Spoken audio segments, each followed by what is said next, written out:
ፕሮግራም ነው። ቁም ነገር ብቻ የምትሰሙበት ፕሮግራም ነው። ቁም ነገር ማለት ምን ማለት ነው? ቁም ነገር ከየት ነው የምናገኘው? ቁም ነገር እንዴት ነው የምናገኘው? ምን ሀሳብ አንድ ላይ የምናወያይ ይሆናል። ምክንያቱም ብዙ ሰዎች ደግሞ ቁም ነገር አላቸው፣ ግን ቁም ነገራቸው ላይ አይቆምም ማለት ነው።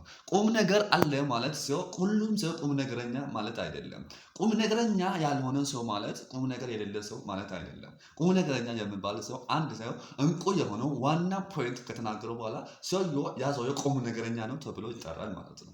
ቁም ነገሩን የምናውቀው እንዴት ነው ምንለው ከሆነ አንድ ሰውየው ዋና ስለ ራሱ ማንነት የምናገርና የልቦና ሀሳብ ምተረክ ከሆነ በዛ ሰዓት ሰውየው ቁም ነገረኛ ነው ብሎ ሰው ይቀበላል። አንድ ሰው ቢዋሽም እንኳን ሰውየው ዋና ፖይንቱ ከደረሰ በኋላ ሰውየው ቁም ነገረኛ ነው ብሎ ያስባል። ቁም ነገር የሚባል ነገር ይሄ ነው። በዛ ሰዓት ብዙ ሰዎች አንድ ሰው የበለጠ እከሌ ብለን የምንጠራ ሰዎች ቁም ነገረኛ ነው የምንለው ሰዎች እንደዛ አይነት ሰዎች ናቸው። ለምሳሌ አንድ ሰው ለአንድ ሰው ገጸ ባህሪውን ውሸታም ምናምባት የምታውቁ ሌላ አመፀኛ ምናምን ሊሆን ይችላል፣ ግን ለአንደኛ ቁም ነገረኛ ሰው ነው ይታያል። ቁም ነገረኛ ማለት አንድ ሰው ለእንቁ የውስጡ የልቡን ሀሳብ የምተርከው ሰው ማለት ነው። ስለዚህ ኤቭሪታይም ለእናንተ ለማንኛውም ሰው አንድ ቁም ነገረኛ ሰው ሊኖራችሁ ያስፈልጋል። ቁም ነገረኛ የሆነ ሰው ለህይወታችሁ ላይ አላችሁ ማለት እናንተ ወደ ቁም ነገር የምትመሩ ሰዎች ትሆናላችሁ ማለት ነው። ቁም ነገር የምትጀምሩበት ሰዓት እሱም እናንተም ደግሞ ወደ ቁም ነገር የምትሄዱበት ሰዎች ትሆናላችሁ ማለት ነው። ስለዚህ ቁም ነገረኞች ጋር ስትሆኑ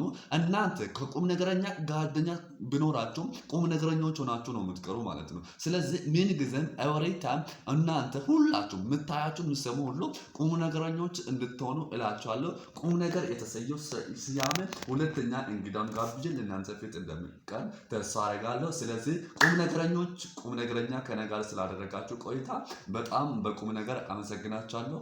ተባረኩልኝ። ቻው